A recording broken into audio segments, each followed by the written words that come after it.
Greetings, everyone, and welcome to another episode of Everything Went Black.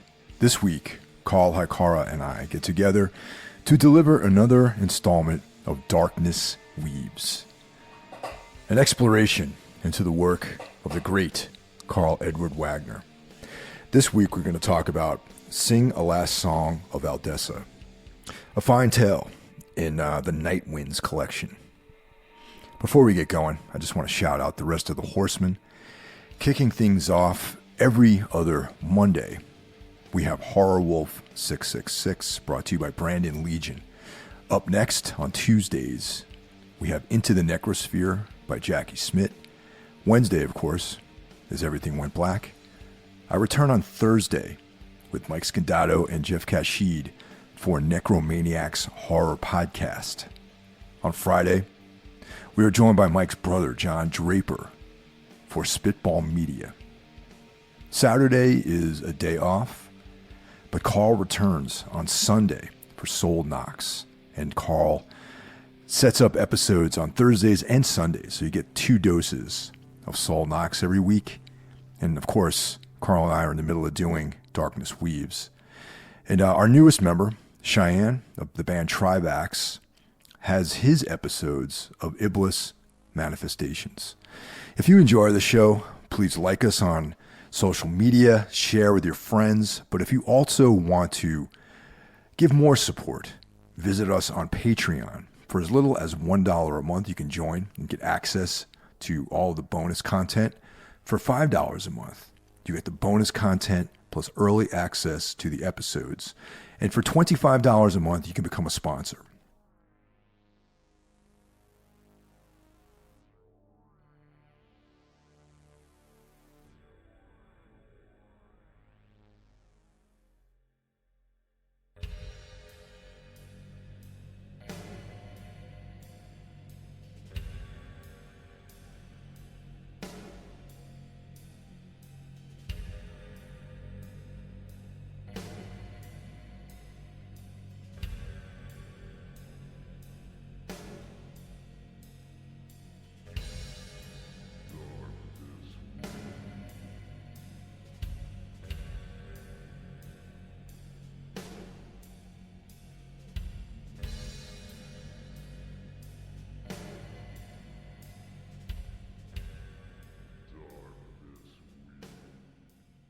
In the dark hills of Halbros land, there dwelled a lovely maid.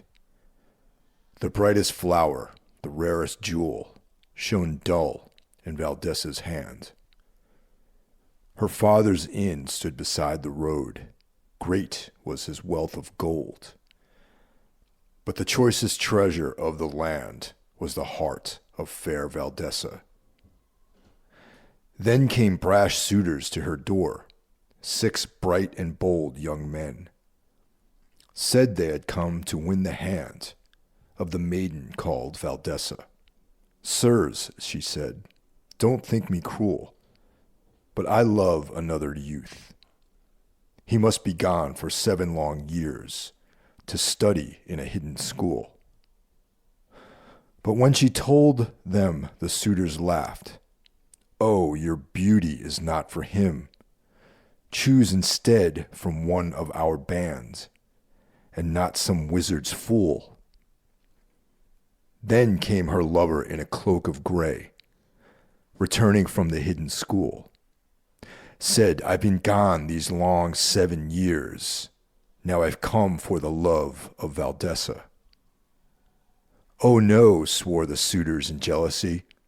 You'll not steal our prize. And with cruel knives they took his life, and the heart of Valdese after. Now Valdese lies in the cold, cold ground, and her spirit haunts these hills. But her lover was sworn in the Grey Lord's name to serve 7 times 7 years. A tale of revenge from beyond the grave. It's probably the shortest of the Kane stories that we've read so far, but one that has quite a bit going on. A lot of characters and a lot of just like kind of interesting philosophical things that are going on as a sort of a background for the story, and they talk about the duelists and all this other stuff too. Yeah, this story has definitely heavy philosophical quality to it, which, we've seen before with Wagner stories where they get pretty heavy in philosophy, but this one definitely is really heavy. And like I mentioned before we started, from what I understand, this is the first story of Cain that Wagner wrote, like, you know, chronologically, like not in the terms of Cain, but in terms of when it was written. So it's a really interesting and peculiar way to introduce the character in so many ways. You know what I mean? Like you don't you just like you if you compare this to say um a Phoenix on the Sword, like the introduction to Conan, or what's the story? The first Cole story, Shadow, the Shadow one of Kingdom. this, yeah, Shadow Kingdom. Yeah. Like both of those stories, you have your main character, introduced and really, they're the main character throughout it. But this one, we don't, you don't even know it's a Kane story until you get about three-quarters of the way through it. You know what I mean?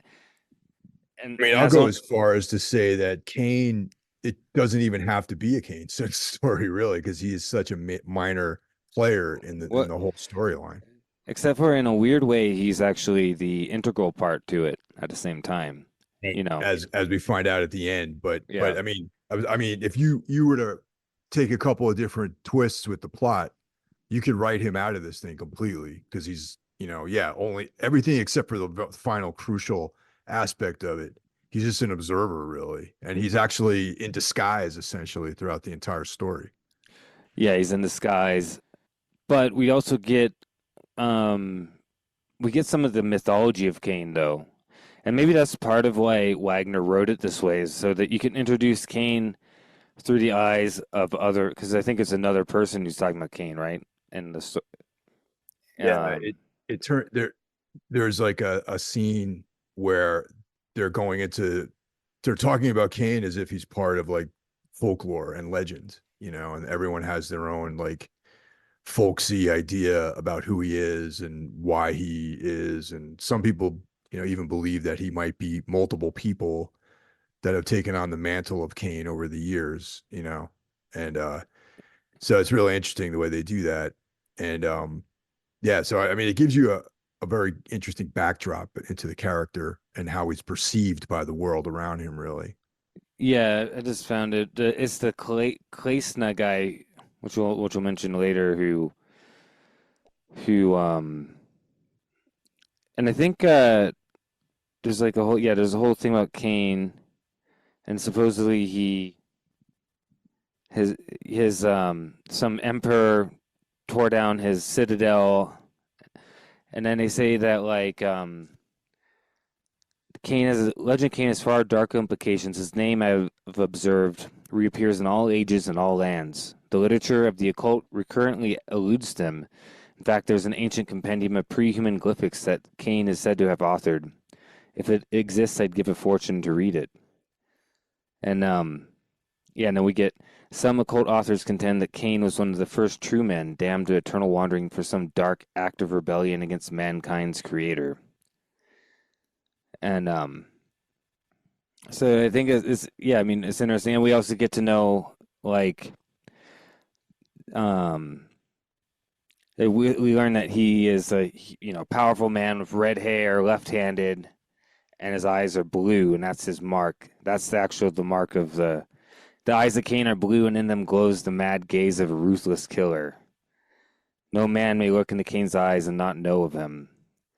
And so I think that's as a way of setting up the character that we met already, in terms of chronologically of the stories earlier. It's actually not a bad job of setting up the myth of the character, right? You know Yeah, what I mean? absolutely. And the characteristics of him and all this kinds of stuff. But it's not necessarily surprising that the very first story of Cain is we're learning about Cain from a third person. As I feel like we go back to the very first story we covered for the Kane. It was again, Kane was not the main character. He was like the villain basically, and it was through the eyes of the woman that he, you know what I mean?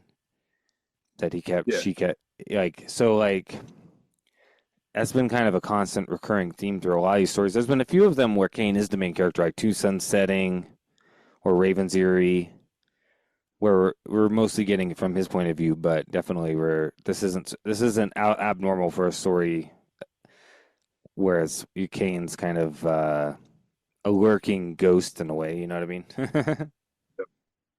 So the story starts off where there's a priest on horseback, and his destination is the city of Karasal. Now, a lot of these names of cities, we've already been introduced to these in some of the past stories that we've covered, and um, so he comes upon this woman wandering out in the, basically out on a path and a, passageway through the forest, and she's looking to go to a city called Raider, and of course, the priest says, "Well, my destination is Carsall," and she offers to make it worth his while, if you know what I mean. Yeah, and she wants him to take her to this inn that's nearby as well. That Yeah, yeah. yeah, So, and he's just like, "Oh, for a priest like me, the pleasures of the flesh have no meaning," which is kind of ironic coming from Cain, really. Well, hey, I just gave up some major part of the story here. I mean, we actually, I don't know. What are your thoughts on this? Should we? That's kind of it's kind of a reveal, but it kind of isn't though in some ways. well, we already kind of gave it away earlier because he said he's in disguise. So Yeah. Okay. yeah, So but yeah, you don't know that the first time you read it, obviously. But yeah, yeah. I think Kane is really sticking to his part, though. He's really playing the priest. But there is a nod, there is a subtle hint that he's maybe not the priest that he says he is when he refuses her, and then she claws his horse, which is important for something later that we find out. And the horse takes off, and he falls down, and then he complains about the robes, but it mentions that he's wearing pants underneath. Right. Yeah. So you And kind of early on, if you're if you pay attention, and maybe the third or fourth or fifth time you read the story, you might realize that he's got a whole other outfit on underneath his cloak, And yeah, so anyway, the priest's name, alleged name, is Callistratus. Okay, but the reality is that this is our hero Cain is yeah. posing as Callistratus, the priest who is part of the religion that worships Thoim is I imagine how you pronounce that. Yeah. And there's a mention later that one of the other guys who's in this inn that he gets to says there's talk of an assassin who behind these murders that are pushing the empire into civil war. Said to be an outlander brought in by a Purian to remove those who oppose his false claim to the throne. His name is reportedly Cain, and what little is known of him answers to your description. So I think we can kind of piece together that Cain is in disguise doing as an assassin in this story. Yeah, he's It's kind like of like this agent of chaos, you know what I mean? Sort of, creating chaos for this future rebellion or civil war or something like that. yeah, with another one of his bag of he puts on different hats. And this time Yeah. he's an assassin. So So the horse and the woman disappear down the road, and Cain follows, and they come across this inn. Let's see what I have written down. What the name of the inn is here. Uh, I think it's oh,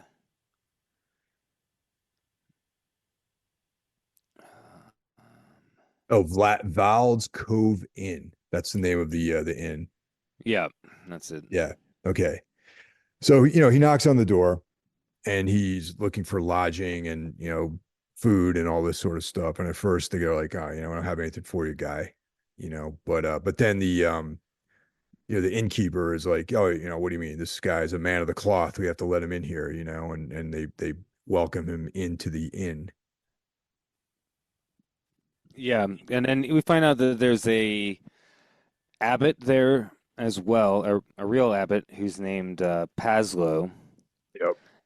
And then we also get introduced to the um, what's the other guy's name? Lesna, the scholar who's Klesna. He's like, like, yeah, yeah, yeah, he's a scholar. yeah, and well, there's a whole cast of characters that are all collected at the Val's Cove Inn, Yeah, and surprisingly, they all happen to be going to the city of Raider, which yeah, is like, kind of a big deal there. But what I found, what the coolest thing was like the Paslow and Kane, or no, Callistratus.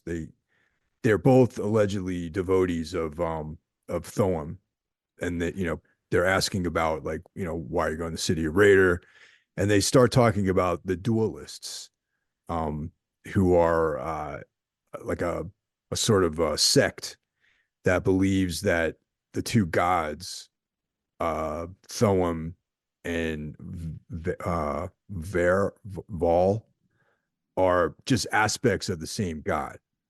So there's this kind of interesting Brahmin, like Hindu sort of idea of like two aspects of one god, or even maybe like some sort of like idea of Allah or something, where there's different, it's the same god, but there's different, faces, which is like an interesting sort of you know, detail in this story.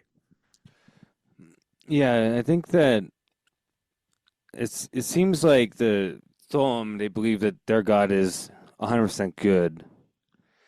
So it almost seems like, so one thing I'm confused about is that with rereading it again with the dualist heresy, um that is the dualism are that Tholim and Val are dual of the same deity. But I guess that the religion itself believes that they are separate, which is what we would know as dualism, actually, right? Because and like generally, dualism represents an idea that there are two that Satan is as powerful as God, that they coexist. The idea of Ahura Mazda and Ahriman, right? Or yeah, Ahura Mazda and Ingar Mainyu. Like they're two separate principles of good and evil. Whereas Jews and Christians believe that there is only God, and the devil is like, subservient to God or whatever, right? So Right.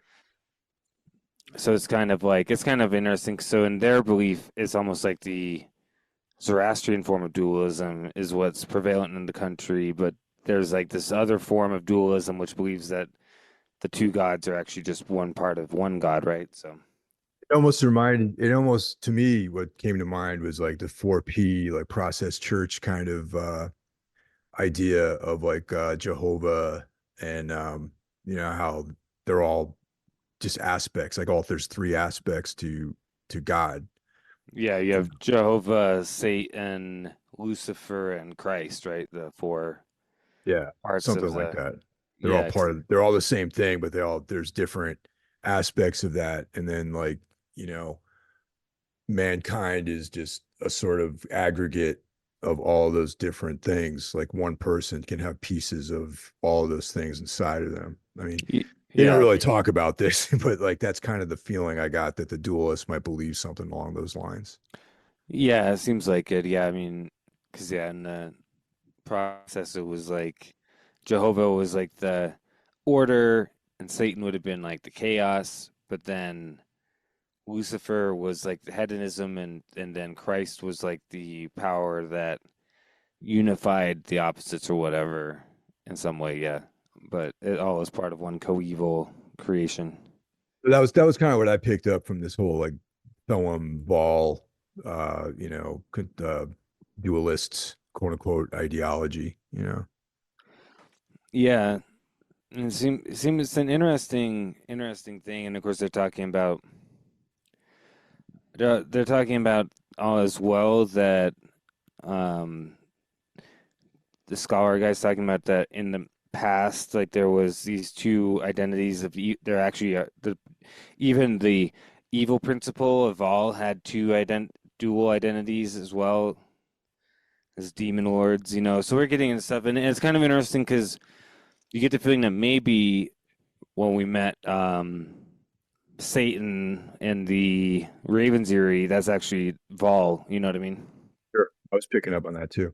Yeah. So essentially, uh, damn it, then Paslow and Kane, Callistratus, aka Callistratus, are having this discussion about the duelists, and then uh Plesna just kind of interjects himself with his like whole thing about how he was heading to Raider to find like these like glyphs, these like ancient writings that he was going to use to sort of supplant like the old belief system, you know. So he has a whole motivation for going to Raider too. Yeah, it's like some pre-human glyphs, and he wants to basically like write the new like some kind of new writing to supplant some other writer who had written about these ancient glyphs or whatever. Yeah. So now I don't know if this is the appropriate time to bring this up, but when we kind of alluded to the fact that at some point in this story, when they're sitting around the hearth fire talking, telling their stories, they talk about the legend of Cain and how he'd actually written something, you know, way back in the day. And in my opinion, it's this sort of circular thing where Klesna's seeking these writings that Cain actually may or may not have done like thousands of years ago. Yeah, I got the same feeling that maybe, you know, if Cain actually maybe helped invent writing and language, which would be pretty consistent with even the legend of Cain. I mean, the in our world, the legend of Cain, you know, he went off and founded civilization, you know, so it wouldn't be surprising that, you know, Cain is one of the helped create, you know, these glyphs and everything. And yeah, Klesna is like going to go research them. I do think that's definitely inferred there, you know. Yeah. So, you know, those guys are having this spirited discussion of you know, esoteric ideologies, and you know, it's kind of cool, interesting guys. But then we meet Hef, the serial killer, and Radin VS, the guy who's in charge of bringing him to Raider, which I'm assuming he's going to meet some justice there. Yeah, yeah. The Rand Vias, whatever his name is a bounty hunter ranger. He's taken in Hef, who's like this horrible like murderer and serial killer and bandit and everything.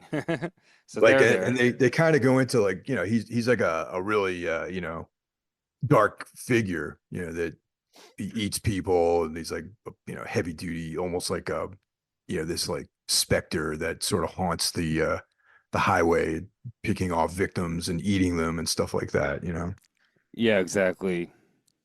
But yeah, so he's taking him to go and get hung and drawn and quartered at the a raider.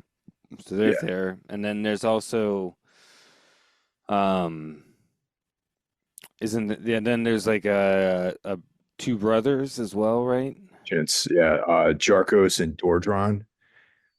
And what's interesting about them is they're also heading to Raider, but for like a wool trading.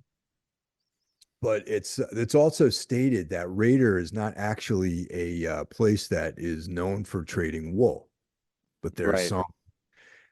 some like you know, supernatural reason why they're going there. I think someone like, you know, cast some runes or something and said, "Oh yeah, astrologically, this is like a good idea for you to go there and try to sell or buy and sell or do your wool trade there." So it's That's right. Yeah, yeah. There was like an astrological like thing like that said yeah. that. Yeah, So it's even unusual. Everyone has this unusual reason for heading to this city, you know, and they're all here together in this inn on this particular evening, sitting around the hearth, you know, telling and, stories.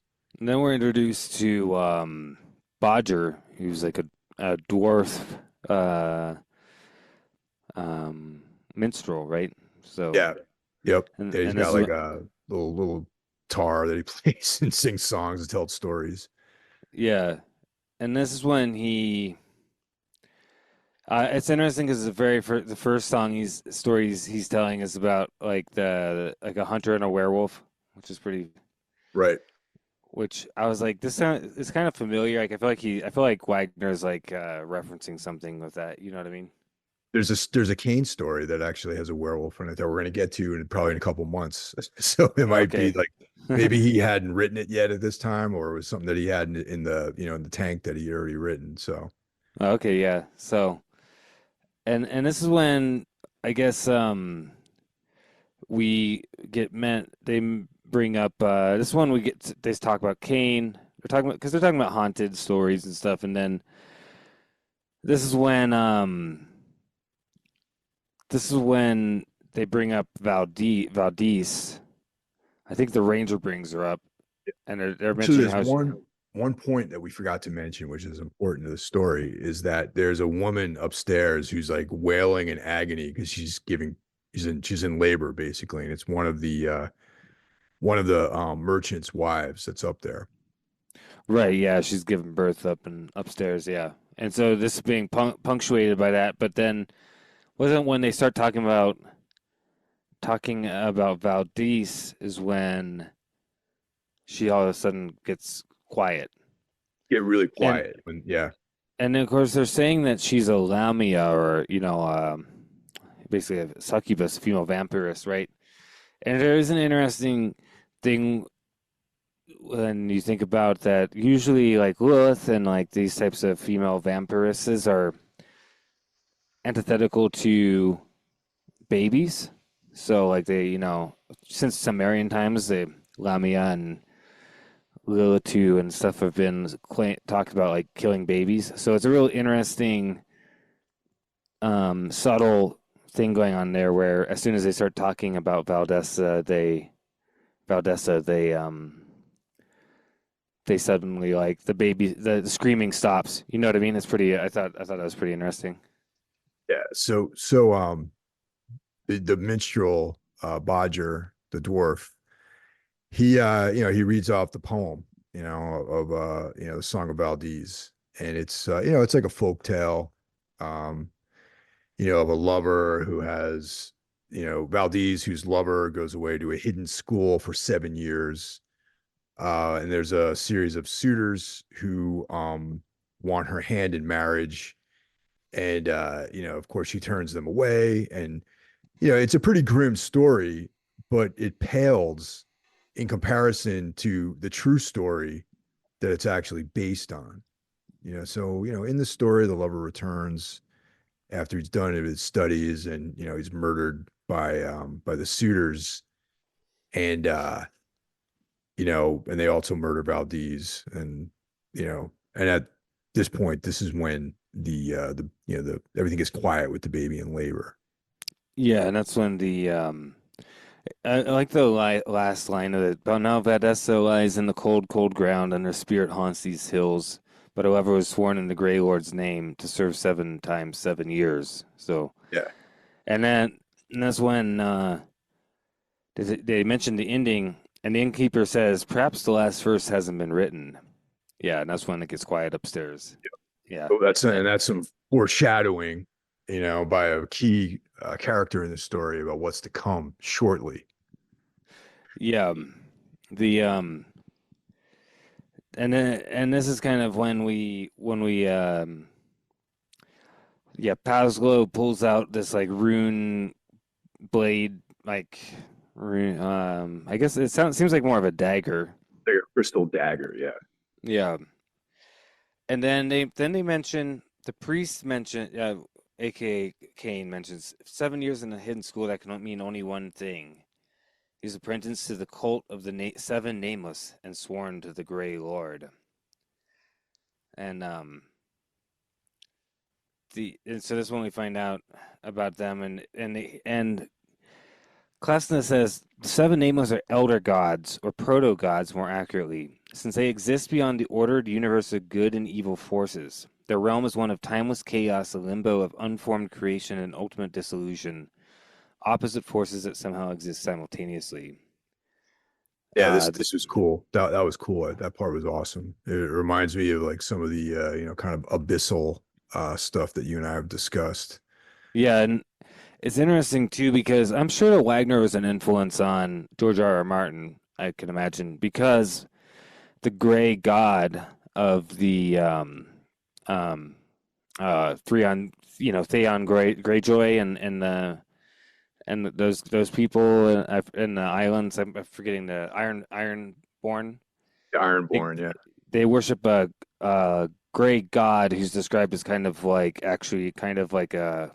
It almost sounds like a Lovecraftian entity, basically, in a lot of ways when you dig into the mythology of the Ironborn.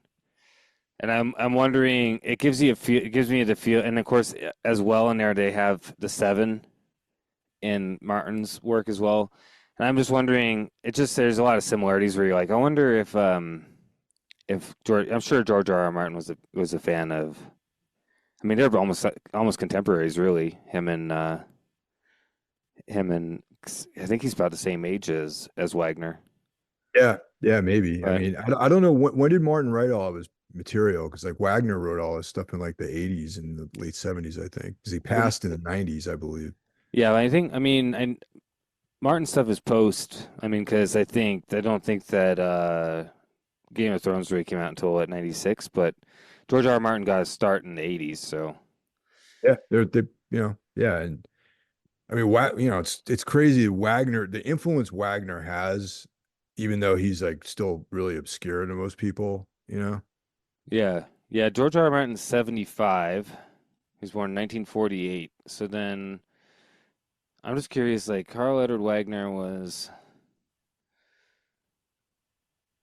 he was born in 1945. So yeah, they're basically the same age, which is it's crazy to think about that because I mean it's just something you think about that Wagner could be alive right now if he hadn't drank himself to death. I wish he was still alive, man. I wish he was still writing. It's fucking insane, man. I think if he was still alive, he would be getting his dues now. Because you had a lot of people who are inspired by him who have mentioned him and everything. But yeah, it was just something I thought about because Martin also puts a lot of Lovecraftian references in Game of Thrones, and this seems kind of Lovecraftian as well. This cult of the Seven, like they're elder gods. I mean, I think we can guess the kind of thing that Wagner's like hinting at. You know what I mean? It's realm of timeless chaos. It's just yeah, it's like straight It's out of like Lovecraft, you know. yeah, it's sick though. You know. These are the things that I mean, it's like these are like footnotes in the story. You know what I mean? Like all these like cool these ideologies are just they pass right through them. Like there's like a paragraph on it, but your mind just like takes that and runs with it. It creates this whole awesome like world. Yeah, and this is when we find out that initiates must study 7 years in hidden school, and then they're sworn to one of the seven for the space of 49 years, so seven times seven. The names are secret, um, and then Corjonos is the name of the sorcerer who's in the story, and he is supposedly sworn to the Grey Lord, who's most feared of the seven. So, and this is when we find out that this is all true events. And Claysna thinks it happened a century ago, but then Innkeeper says, no, it happened 50 years ago. And very near here. Far from here. Yeah, very near Yeah. here. So the true story is it's more brutal than the poem. It's like Valdese and Corjanos were childhood sweethearts basically, and she was a daughter of one of the richer landowners, and He, Corjanos she was daughter to the guy who owned the inn. the inn that they're at right now. Yeah, and yeah, exactly. Uh, yeah, so when he went away to study, she waited for him, and then these like scumbags from a nearby settlement, they were lusting after her, and of course she turned them away. And when Corjanos returns, they get married, and on their wedding night, they're attacked by these guys, and it's brutal. Like they basically they hang Corjanos between two trees and mutilate him. They cut off his hands, his feet, his cock. They cut his face off. they leave his eyes and his ears, so he could hear what they did to Valdese, which And they cut out his tongue as well, they so cut his tongue he can't out, take yeah. sorcery. Yeah. And and you can imagine what they did to Valdese. So she dies, and he, because of his occult connection, he lives on. Yeah, the Grey Lord doesn't let him die, so Yeah. he's still alive. Valdessa becomes I guess a Lamia. Her spirit, her unquiet spirit, basically haunts this land now, right? So we can infer that's who we encountered at the beginning of the story. Exactly. Yeah. Yeah. And yeah, so his familiar comes, Corginos's familiar comes and cuts him down and is carried away. And so he's like planning his vengeance all these years, on these 6 people here. Yeah, and this is when we find out that the Razor Sorcerer waited years upon painful years, and then Klesna jumps up. He says, "It's been near 50 years, and our faces and names were otherwise, but I thought several of your faces seemed familiar to me. So we find out that all 6 of them, but not the priests, obviously not Cain, but the other guys there were the scumbags who raped and murdered and did all this stuff. You know what I mean? So It's around this time that the dwarf shows up with a dead baby. So yeah, and then a stillborn baby. And then we also Cordranos reveals himself by showing he had black gloves on, and he pulls them off, and they're like these like I don't know if it sounds almost like some type of demon hands or something. And he pulls off this like fake face that he has, and he's got like a serpent tongue basically. It's not like a demon tongue, like. So he's basically replaced his body parts that they cut off with demon parts, basically. Yeah, so he's just like sick, like he's like totally sick looking, with his demon tongue and his serpent hands and all this stuff. It's pretty awesome.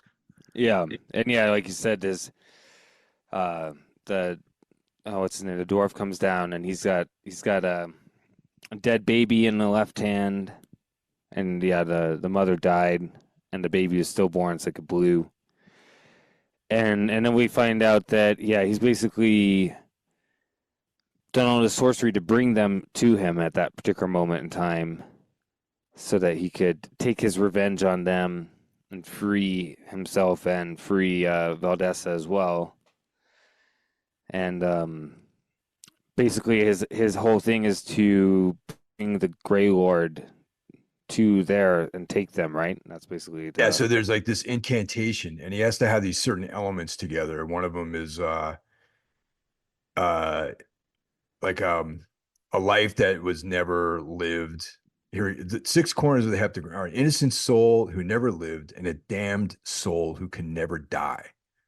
Okay, so the initial, the way that they play it out is that it seems like he's thinking that his familiar is the damned soul who can never die. right. And then he also, that's true, yeah. And this is something that I'll get into in a minute, is something that I think you're probably driving at the same time. But yeah, we find that he thinks that it is, but then Ranvius jumps up and has the abbot use the dagger to kill the what do you call it, the familiar, right? Yeah. And then this is when all of a sudden, like, they think that they've won, like they're like kind of rejoicing, and then that's when all of a sudden the priest Cain just stands up out of nowhere and walks forward, and they think that he's gonna like grab the dagger, do whatever, and instead he picks up the baby, and that's when the Grey Lord shows up, right? So yeah, because obviously Cain is a damned soul who can never die, as we know from all the last several months of us reading these stories. He's immortal, and he's also cursed. So, and that's how we actually reveal that is Cain, is because when he leans down to grab the baby and it pulls back, his hood falls back, and we find out he's got red hair and blue eyes, and they're like, "It's Cain." the eyes, Yeah, they're like, "It's Cain." Oh no! So Corginos continues with his incantation, and that's when the Grey Lord shows up. and The vengeance. It's like it's such a cool description of how that happens though, because it's like everything turns to dust basically. So this place was the whole thing was an illusion basically that it was like built, that it was back to normal, right? Yeah. But the act of the Grey Lord coming, it just caused everything to go to dust, and all the guys there turned to dust except for Kane, right? So Yeah. Yeah, totally. And then, but he's also, because of this event happens, it implies that he loses consciousness and awakens, because like in that final couple paragraphs of the story, he sort of comes back to his consciousness, and and he observes there's these seven, the Gray Lord, um, you know, as a wraith, and there's like these seven wraiths that are following him into his realm, and then he notices, the woman who takes the hand of the seventh wraith, and then they just sort of vanish together. And yeah, I love the way he describes where he says Kane shook the darkness from his mind. He started to come to his feet, but then he almost fell because he already stood. I think that's just it's another example of Wagner describing something that I think a lot of people, I mean, I've definitely felt that every once in a while where you kind of zone out and you forget that you're like standing and you almost fall. You know what I mean? Like, yeah. yeah. Also, this in this story, the phrase "night winds" comes up quite a bit, which is the name of the collection that this story is in. Yeah. It's another night winds came up in some of the other stories as well. So it's like running. Theme that comes up in these last few stories. Yeah. Yeah. And it's interesting as the Grey Lord is tall and gray. Kane turns his face and the Grey Lord lifted his mask. There's something about that too that I think um goes back to the Yellow King in Chambers with the pallid mask. You know what I mean? And I think there's a little bit of resonance with that. You know what I mean? Yeah, I was thinking the same thing, man. It's like that whole you know angle as well. I mean, and that we know that from In a Lonely Place, that Wagner also has quite a bit of Robert Chambers, Yellow King references in that too. So, he's definitely influenced by that. Yeah. What was the story that was basically um River of uh Night Dreaming. River Night Dreaming as one. It's Yeah. like yeah, and I mean it's funny too because he comes out and he finds his horse there waiting for him, and then so my question is that did the girl was Kane led there because he was actually the damned soul that the guy needed for his sorcery and not the familiar. Yes, that's how I read that. Because the thing is, the only reason why Kane is there, really. I mean, if you think about it, there's all these forces in the background molding this night, right? Yeah. So I think that Corginos mistakenly thought that his familiar would be the damned soul. Okay. But Valdesa, which, that's a better way of pronouncing it than Valdez, Valdesa Yeah. is a better way. I think that's the correct way of doing it. Um, that and she had a deeper insight into what was actually required to complete the incantation, and she intervened in the beginning of the story and drove Kane to the inn, which Right. is like why he stated that he wasn't going anywhere. He was going to Carousel. His destination wasn't the inn, and this, she came to him and altered the course so that he would be there, placed him in that location so that he could be the lost soul for the incantation. Yeah, I think so too, because at the end he mentions Kane's horse was waiting outside the ruined inn. Kane was not surprised, for he had recognized the girl in the mist.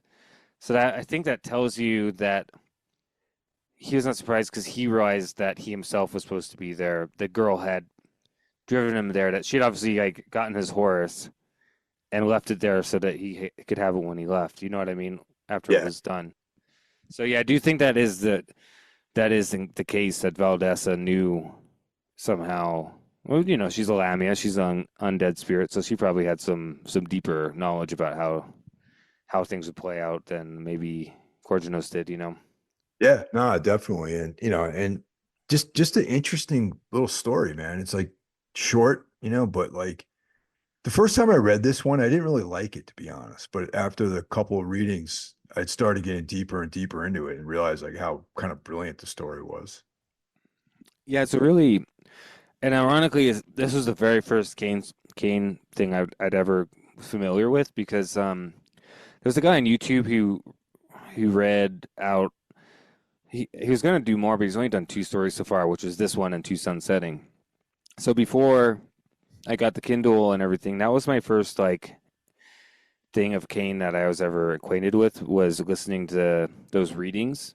Yeah. So this is literally my first introduction to Kane, and a few years, like a year ago or whatever, 2 years ago, and so it was like it was definitely pretty like weird the first time I read it. I was like, what is fuck is going on? Like I didn't know what was going on, and then finally it revealed itself. I was like, oh fuck, that's crazy. Like I was not, and that's something that's common with Wagner is that the first time I read a lot of his stories, I don't know what the where it's gonna go.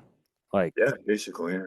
I'm almost always surprised by his stories, like because they never go in the direction that you're expecting, and that's part of his genius, I think. And then when you reread them and you know what's going to happen, you start realizing there's all these hints throughout the whole story.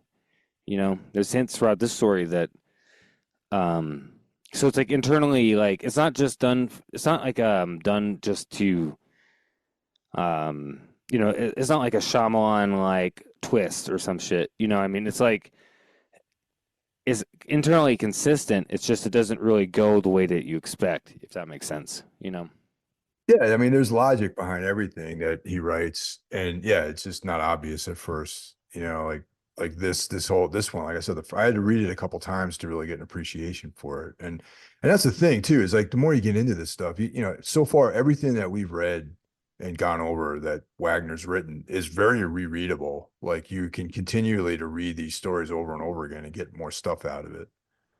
Yeah, and then because he's also throwing so much philosophy and I guess there's so much he builds the world through like hints and conversations and stuff. So as you learn more and you read more, the more you're learning about the world that Kane's existing in and the type of like the way it operates and everything, is pretty fascinating and it's definitely very much connected to cosmic horror, like much in the same. That's one way that I feel like Kane and say Conan and Cole, like and Howard stories are similar. Whereas Conan and Cole are almost sort of taking place in the same universe as Lovecraft.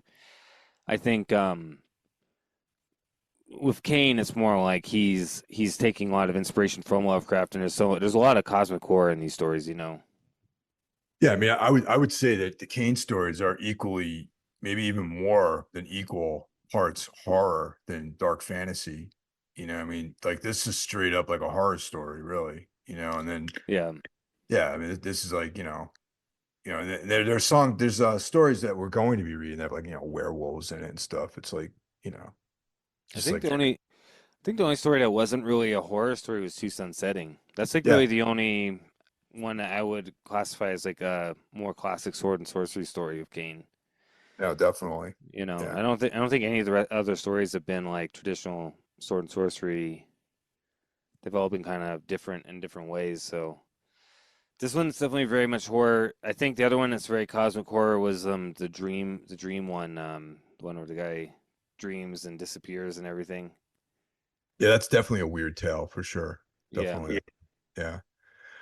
But yeah, dude, so far so good, man. Everything's been going great with these stories. Of All right. course, most of these before, but like anyone out there who's enjoying our discussions, I urge you guys to check out, try to, try the hard copies of this stuff's very hard to find, but like, the Kindle versions are out there with the horrible covers. And of course there's like a variety of different spoken narratives that you can find on YouTube and places like that. Yeah. I'm trying to figure out. Okay, so what's the next one? Is it Death's Angel Shadow? Yeah, because we finished this is book one is down, right? This is done. Right. This is the last story in book one. Yep. And let's see. Bloodstone's a novel, right? Bloodstone's a novel. Yeah. Uh, And then Darkness Weaves is a novel. Is Dark okay, um, and then Dark Crusade's a novel. So, okay, so the next story collection we have is Death's Angel Shadow. yeah, There's also the Book of Cain on here that has three story because we didn't read Reflections for the Winter of My Soul, right? that's the one. That's the werewolf story, actually. Yeah, we So haven't done that one yet. so maybe so this the Book of Cain on it also has Sing a Last Song of Valdese and Raven's Eyrie, but it has three stories we haven't read yet. So maybe let's just knock that out and then do Death's I'll Angel do those. Shadow. Yeah, Yeah, yeah, so 'cause, that sounds good. 'Cause right now I'm reading two novels, so taking a third on right now might be a little challenging for me. So yeah, I figure we should knock out the short stories before we get into get the into novels. the longer pieces, definitely. Yeah. Yeah, So yeah, so let's knock out. So yeah, Book of Cain. We'll do the three that's in there, and then do Death's Angel Shadow, which is all the other short stories. So the next short story we're covering is going to be Reflections for the Winter of My Soul. So yeah, that and sounds good. then and then we'll have to somehow track down, see if they're online or something, the Elric story that he wrote. Yeah, that Because one, got to find that one for sure. yeah, Yeah, 'cause I don't think it's in print, but if we can track it down, it'd be cool. Because I just want to. Sounds like ape shit, but that's a good one to read at once we get done with everything else though, because I think it's set in the future, so it's set after all the other stories. So we'll get there. It's kind of interesting that Wagner decided to put kind of almost the culmination of the whole Kane saga at as an Elric crossover. It's kind of interesting. So totally. But yeah, dude. Also, thanks for the heads up on Empire of the Vampire, oh yeah, which are you enjoying that? yeah, I'm currently reading that, and also the brand new Adam Neville book, All the Fiends of Hell. Uh, one of those Yeah, my daytime reading, and Empire of the Vampire, since I have them on Kindle, and you can read that in the dark, is my nighttime reading. So yeah, it's both great. how far have you gotten in Empire of the Vampire? Probably like the first, probably read like 60, 70 pages so far. Cool. Yeah, well, that's a pretty brutal novel. I mean, Oh yeah, I got about halfway through the second one, but then I'll get back to it because I wanted to start reading the Adam Neville book. So I started listening to that on Audible, the All the Fiends of Hell. So I haven't gotten too far yet, but I want to get hard copy as well. But yeah, I haven't gotten too far, but it's a super killer setup. But definitely he's a recommend it. master. It's like I didn't know anything about the story or what it was about. I just bought the book because I knew I was like it. You know what I mean? That's pretty much how I approach all his stuff. Even like I haven't read all of his work yet. There's a few things I haven't picked up yet, but I've read most of his short stories and novels, and they're all really, really good. Yeah, the I need to read the rest of his stuff. I've only really read The Reddening and The Ritual. It's been on my list of things to do is to pick up the rest of Neville's stuff. But I saw this one came out and I just thought it was an apocalyptic book. Yeah. So I was like, okay, cool. I'm gonna check this out because this sounds pretty sick and yeah, it definitely sets it up really cool. And you're not really sure what's going on. I haven't gotten to the point where he reveals what's going on yet, but it's been pretty eerie. I could see this being a cool movie so far. Probably. It probably will be since they've already adapted two of his novels to film, like that They did. They've done two. I only know The yeah, Ritual. the ritual, and then the one that takes place in the boarding house with the women. Like there's like fuck, I can't remember the name of the story, but it's let's see here. It was another Netflix movie. And it has to do with this woman who, oh yeah, no one gets out alive. That's it. Oh, okay. I haven't seen that movie. That's based on one of his novels. And I gotta say, book's good, movie Not so good. fair. It's entertaining, but it's not nearly as good as the novel. And but yeah, I mean, there's other great stuff that's out there in the wings, that he's just, I think it is totally adaptable to a great movie. And this one would be amazing, I think, if they had like a great director do this one. It'd be an awesome science fiction horror movie. Yeah, I'd agree. And if they ever do a Kane TV show, the story we covered tonight would be an easy one for them because it's all set in basically one place. But the thing about the Kane stories is there is such a variety, and this one's almost like a play or something like that. You know what I mean? It's almost like you could see this as like almost like a stage production, you know? Oh yeah. Yeah, I mean, and yeah, and it'd be if you could do a stage production and then just show the ending with like lighting, like the way it goes from like normal to decayed when the Gray Lord comes in and Gray God. Yeah, I mean, It's I just think it'd be sick. yeah, because it's mostly like dialogue and just like, like atmosphere, and it's like very little real action. It's all like everything's told in like a poem or a story until the very, very end. And then that's all just like supernatural stuff that happens. I mean, there aren't any like sword fights or, dragons or anything like that. It's just such a creepy, like atmospheric story. And when I was reading it, because I was even picturing the woman screaming as if you're like watching like a play production, like a stage production of like some off, you know, Yeah. like some scream like off stage somewhere, and I'm like, wow, this would be great to see this as like a theater piece.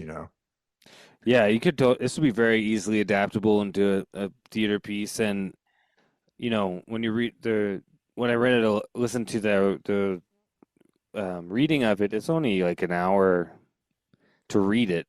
So a adaptation would be an hour, maybe an hour and a half if you Yeah, add a that's little hot perfect length. sauce to it. So I mean, it'd be a perfect length for a episode. I would just love to see HBO do a fucking Kane mini series, Kane series, like that. They would do it right, I think. Yeah, they're the masters of that shit. I mean, if you think about, look at their track record with telling like epic stories. It's like, Game of Thrones, House of the Dragon, Rome, these like big epic stories. I think doing something like this would be great.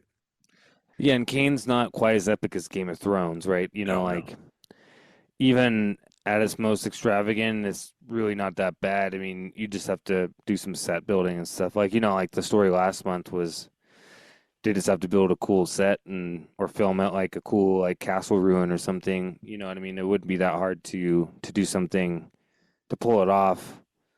And because a lot of the stories aren't really too elaborate with like No. the setting, they're generally and pretty, like nothing that you haven't seen. And, like Game of Thrones and stuff, they have, an episode of Game of Thrones can have like a bunch of so many different like locations and stuff, but an episode of a Kane movie show would be, one location each episode, which wouldn't be that hard, I don't think. So, That's true. yeah. So too bad we don't know any movie producers.